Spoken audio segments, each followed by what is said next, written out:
Gaazexeessituun televezyiinii FIB Sabboontuu Ahimad idhaa guyyaa shanii booda sababii hidhamtee fi qaama ishee himate osoo hin beekin guyyaarraa kana gara hojii isheetti deebitee jirti.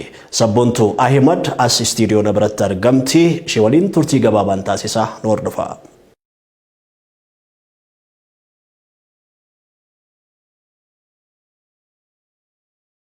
Hayyee tolee Sabboontuu baga nagaadhaan baatee siin jenna. Mee gabaabaatti jechuudha daawwattooti baay'een si gaafachaa turanii namooti baay'een sagalee siif ta'uudhaaf baay'ee yaalaniiru dhamaaniiru waan akka tasaate jechuudha siifisi. Mee guyyaa sana gaafa qabamtee maaltu ta'e gabaabsiitii nutti himi. Jalqaba irratti dhaabbata koo hangafa irratti guddaa galateeffachuun barbaada. Uummata Oromoo fi akkasumas miidiyaalee biyya keessaa falan sagalee naa ta'uun akkan deebi'aa sitti argamuu fi carraa kanan harkadhu kan godhan isaaniidha waan ta'eef galatoomaa jechuun barbaada. Guyyaa sanii sa'aatii 11 falakkaan fakkaata akkuma nama kamiyyuu biiroo ba'een galaan ture. Sa'aatii sanitti as dukkaanni jira waan akka suuqiitti goree waa bituufan tureyyuu. Duuba hoosillaalee bitaa mirga hoosillaalee duruma hoddeemeen dukkaanicha dhaqee gaafa waa fudhachuuf jiru gamaa gamanaan namarsanii akkas gajjee waa fudhaa ture dudda keessa akkas nadhee si barbaannaa jee eenyuti kan na barbaaddu ani ijoollee biiroo kottu duuba kon dhufee natti qoosan seeyyuu anchiin ukkoon gaafa jee akkas nadha'u ol gara galee laalu poolisiidha. Dhiiradha. Poolisoota lama turanii. Tokko ulee qabateera tokko meeshaa hidhatee jira. Lamaan isaaniiyyuu dhiira durbii biraan jirtu.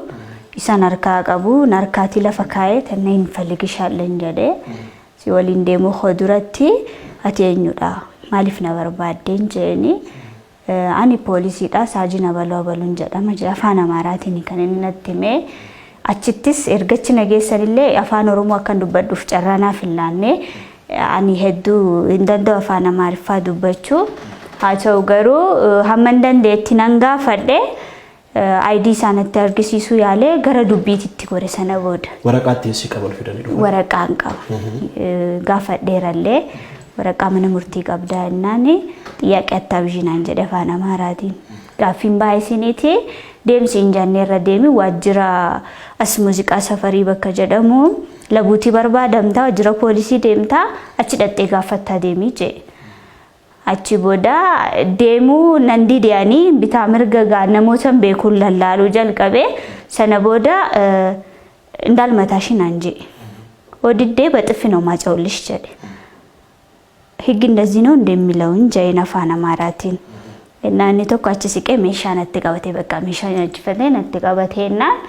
Okay, dubbiin tun jabduu ta'inaa jeen eessa deemnaan jeen irra deebi'ee waajjira poolisii labuu deemnaa nu miti qabaanu jedhanii hojiin keenya qabudha waan ta'eef haa deemnu jee. Makiinaa qabatanii jiranii hin deemnee daandii qaxxaamurree waajjira poolisii nageessanii akka carraa ijoolleen biiroo kootii warri garas ta'anii buna dhugaa jiran daandii irraa argan.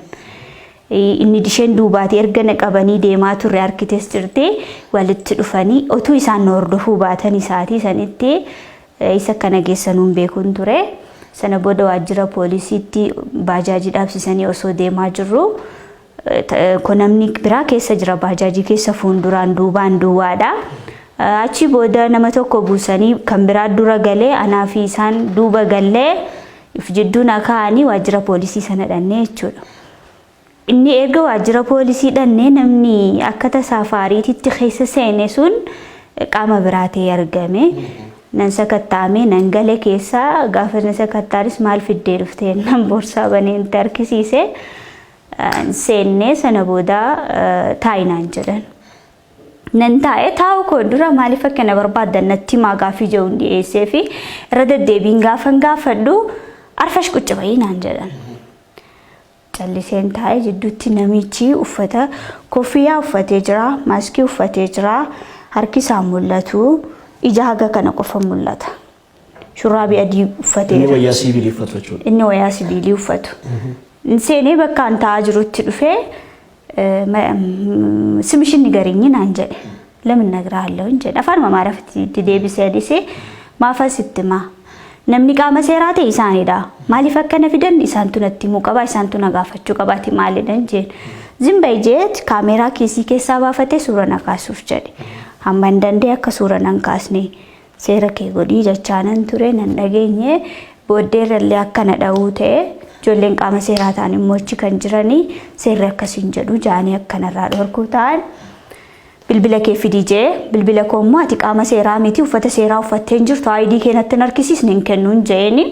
Sana booddee keessa seenee achi deemee as deemee namni jalaa qabuu didan yeroo suni poolisoonni inspektaricha tokko ofitti waamee dubbise inni dhufee bilbila koo harkaa fuudhe. Inni qaama seeraatii uffatee jira maaragii isaa harkaan jira waan ta'eef anis hin rakkisne ittiin kenne bilbila koo. Inni bilbila koo fudhatee keessa seenee sana booda ijoolleen poolisootaa warri dabaree wal jijjiiruuf fudhachuu jedhan maaliif dhufte jedhanii gaafannaan alaawwaqna minyaa jedheen inspektarichi.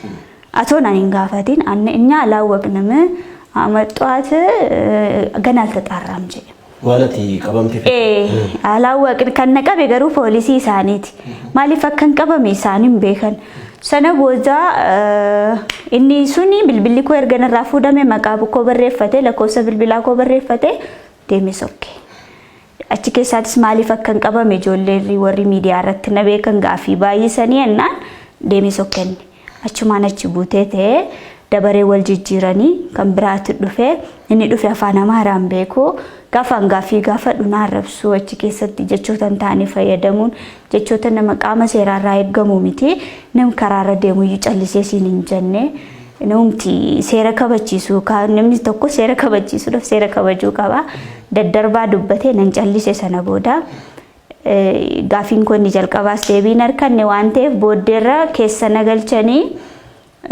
ID ko narraa fuudhanii ID itemii borsaan qabateeru xiqqaan jira borsaa keessa isas narraa fuudhanii nan bilbila koo cufachuun barbaadan jedheen waan qabdaniif maaliif akka na qabdan erganatti nimne silkii koo cufachuun barbaada sana duratti garuu eessa kan jiru maatiin koo beekuu qabanin jedheen ijoollee waajjira kooti akka carraa bilbilaa turan nan kaasee isumayyuu akeekkachiisa natti laatan afaan Amaaraatiin haasoftootee siif eeyyamamaa kan kanaan alaa hin eeyyamamu jedhan. Tole jedheen afaan Amaariffaan ijoolleetti himee isa kan jiru warroonni karaarra na harkanis na hordofanii dhufanii jidduu sanitti gara biraas yaadanii turanii garuu ijoolleen na harkite waan afaana dhufteef homaa gochuu hin dandeenye. Gara biraattis dabarsuu yaadanii turanii ijoolleenis barteetti anis bilbilicha kaasee ijoolleen achi keessaa na gargaaran illee jiru. Mee akkamiin gara Bishooftuutti geeffamte? Gara Bishooftuu achi namarraa adda na baasanii hidhamaan na booda dhufe jira na dura hidhamaan tokko iyyuu hin turre ani kobaatti na baasan dubartii takka moo lama natti fakkaatu warra na booda dhufan isheen kobaatti eegamti poolisoota sadiitu na eegaa ture hidhamaa tokkottuu nan daballee qophaa na bulchanii biiroo masaanii keessa akkas wanta ta'e naa kennan mana hidhaa nan galchine ture qofaatti akkas na bulchanii ganama gaafii itti baay'atee dhaabbati koo gaafachaa ture maatiinis dhagaanii dhufanii qaamonni garagaraa gaafii itti baay'isnaan anillee afaan koo walitti hin deebine maaliif akkana hiitan natti maayidee irra deddeebiin gaafadhe የመጠየቅ መብት የለሽም ናን ጀደን እኛንን ምን ጠይሽ ጠይቆኝን ጀደን ዱመረት ቦዳ ሆገናኒ FIB ኦቦለሚታይ ፋንዱ ፈኒ ቱረኒ አች ቦደ ሙርቴሰን አከገራ ብራቲቲ ኑቲን በርባኑ ጀደኒ ደበርሱዳፍ ያደቀበ ሙርቴሰኒ ከኦሮሚያ ነው የምትፈለገው ጀደን ኑቲ ኦሮሚያራ ባከስ በርባደ ነችው ኦሮሚያራ በርባደምቲ ኑፍ ቀባ ጀደመኔ አማና ደመሌ ኑቲ ዲመሽ በርባኑ ፊንቀምኑ ዋን በርባኑ ፊንቀምኑ ጀደን ሰነቦደ ሰዓቲሌኒን መደሜ ጋፊ ተከነን ጋፈኔ ወሮቲ ነቦደ ቀበመን መነ ሙርቲ ዲያተኒ ካሩን ወቢዳን ኦቶማና ነች ታው ጋፊ ተከመለ ካው ወቢዳን ምርጎቢ የገሜፊ ካመነ ሙርቲ ቤለመ ቀበተኒ ዴቢያኒ ጅሩ yakkaman alkansa yakka ya raawwate gali hundumtu behanatochi tafammas to jedhung saatiin gar saddeeti deeme kana jiddu poolisiin oromiyaa dhufe poolisiin magaalaa Bishooftuu paatrooliitiin dhufan nama sadiitu dhufe keessa seenanii waa walii mallatteessan hin beeku dhumarratti na waamanii sabboontu nu wajjin Bishooftuu deemtaa mi'a kee waan asii qabdu bilbila keef waraqaa eenyummaa kee sirriitti ilaalladhu naan jedhan asitti maaliif akkana hiitan osoo natti himinna ooftuu hin jedhe yennaan nuti dhimma sirraan qabnu isaantu si barbaada kunoo isaan wajji deemi qabaa jedhamne si qabne malee dhimma si hiinuuf dhimma si qabnuuf hin qabnu jedhan ishi kan oromiyaa na fudhateen baane ijoolleelleen keessa kan galuuf yaalaa turanii danda'amu shakkamtu waan ta'eef kaatiinaatti kaa gubbaan rabbaasaa jedhama. Paatroolii gubbaatti nafeeni akkasaniin gara bishooftuu imallee amma bishooftuutti kana ture magaalatti siqnee narraa hiikan kaatiinaas ofumaa walitti dubbatanii garaan nyaadhe natti fakkaata narraa hiikanii wantichi illee harka waliin na qabaa ture yeroo jalqabaaf kan kaatiinaan harka kootti galee achi bishooftuun dhaqe. Achi marsiin jedhan sana gabaabsii.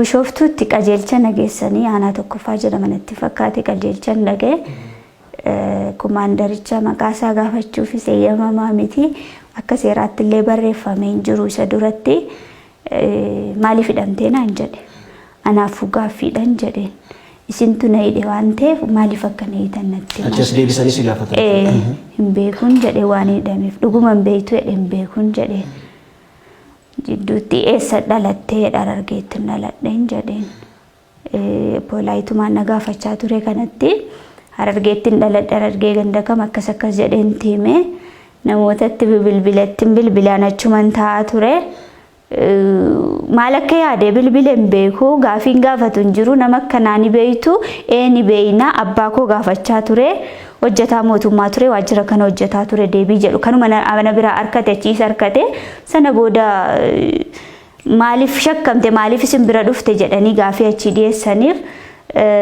ani hin beeku as dhufteerti shakkamaa tokko furadhaa nuun jaanii finfinneerraa nutti bilbilanii jiraataa magaalaa keessanii jaanii gaafa fidan isheedha isheen immoo akkas jetti gaafii jedhu isaaniif deebise anaanumaan jennee gaafii baay'ees nan gaafanne sana booddee walitti dubbatanii haa turtu miti jedhanii haa turtu asiitii bakka hin qabnu waan ta'eef ana shanaffaa yookaan immoo ganda shangan jedhamutti bilbilanii koot dhufanii haa fudhanii bakka shamaraan qabnu achi dhaquu qabdi jedhanii murteessanii iddoo sadaffaatti si geessan bakka sadaffaatti na dabarsanii achiin booda ani barattuudha nan hojjedha hojiin koo qilleensarraa sa'aatii tokko hafuu hin danda'u ani hidhame jechuun hojii nan uummataa dhiyeessuu fi hidhama yoo waan ittiin na himattan qabaattanii dhufuus nan danda'a sa'aatii na barbaaddanitti kana achi garuu gufuu jireenya kootti hin ta'inaa na gadhiisaa wabiin naafaa eeggamu waan ittiin na himattan dhabdanii jirtan waan ta'eef haga harkattanitti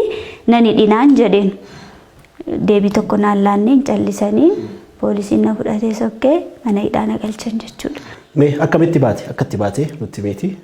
Guyyaa 3 mana hidhaa keessan ture gaafii tokko malee namni yaamee na qorate sin jiru wanti jedhamee sin jiru wiixata naannoo sa'aatii 5tti gara qajeelchaan na waamanii sanas sababaan na waamanii maatiin koo abukaatoo dhaabuudhaan waraqaa iyyannoo barreeffatanii mana murtiitirraa fidanii waajjira poolisii anitti hidhamee jiru sanitti galchan sana booda utuu achi mallatteessin nu mallatteessaa jennaani xiqqoo turaan eegaa mallatteessin isinii laanna jedhanii jidduutti immoo ana fuudhanii qajeelcha bakka duratti nageessan san nageessanii achitti qorataa miti kumaandaroota 2 sibiilii uffataniiru inni tokko immoo uffatuma guutuu uffateera haala tokko namoota shakkitu naannoo kee jira maal jedhanii gaafii kallattiin na gaafatan hin jiru kanaan shakkamte wanni jedhanis hin jiru kana goote wanni jedhanis hin jiru anatu isaaniin gaafii gaafachuu jalqabe dhumarratti mirga koo naaf hin kabajjan nagadiin dhiistan taanaan ani isin hin kassasan jedheen dhumarratti iyyata isin irratti hin banaa mirga koo annan kabachiifadhan callisu badii takkaan malee waan as keessa taa'uuf hin qabu an dubartiidha jedhee gaafanan dubbiitti jabeessu amma gaafiin hin deebisinii nuti as keessa teessee nu fayyaddu waan ta'eef wabii nama sii ta'uu jedhan maal balleessee wabii naa ta'a na barbaachisa mana murtiitti nan dhiyeessine himanni narratti banamee hin jiru ba'uu barbaaddamoo hin barbaaddu gaafiin hin deebisinii kanaaf maallaqa dandeessamoo nama dandeessaa jedha wabii kan gosa kamii feetaniin jedhe waraqaa eenyummaa nama qabu anuu qaba jiraattu magaalaa kanaan ture kan dhaabbata kos isinii kennuu hin danda'a nama biraa jedhan haati koo jirtiin jedhee haati koo dhuftee mallatteessitee na baastee gaafii tokko fi mata tokko malee jechuudha. Gareeyyee egaa namooti baay'ee si gaafachaa ture dhumarratti dhaamsa qabdu yoo jiraate deeqaa tokko sii kenne. Akkuma dura jalqaba irratti dubbadde hojjettoota FIB fi hooggantoota Raammaa Gajjallaatitti guddaa galateeffachuun barbaada. Miidiyoota biyya keessaaf alaatii sagalee naaf ta'anii akkan dhageetti argadhee ba'uun yakka takkan hin qabne itti amananii sagalee naaf ta'aa turan hunduma isaaniiyyuu warra afaan Oromoos warra afaan Amaaraas hedduun galateeffadha. Maatii koos akkasuma baay'ee dhiphachaa turte haati koo maatii koof hangafadha. Hangafni tuqamuu hin ta'u akka maatiitti. Maatii koos baay'een galateeffadha. Uummata Oromoo waayillan koos hundumayyuu gama miidiyaa hawaasummaan gama kamiinuu achitti illee namni halkanii guyyaa deddeebi'ee na gaafachaa ture. Hunduma isaanii guddaa galatoomaa jechuun barbaada. Waan ittiin himatames hin jiru. Yakka tokko sirraawwannee bilisaa nagaan bee gara hojii kootti deebi'eetiin jira. Kana booda sumarraa shaashambaa jenna. Ayyee bara hojii gaarii siif haa ta'u. Ayyee galatoomaa. Galatoomiyaatiis ulfaadha. Ayyee. Tole.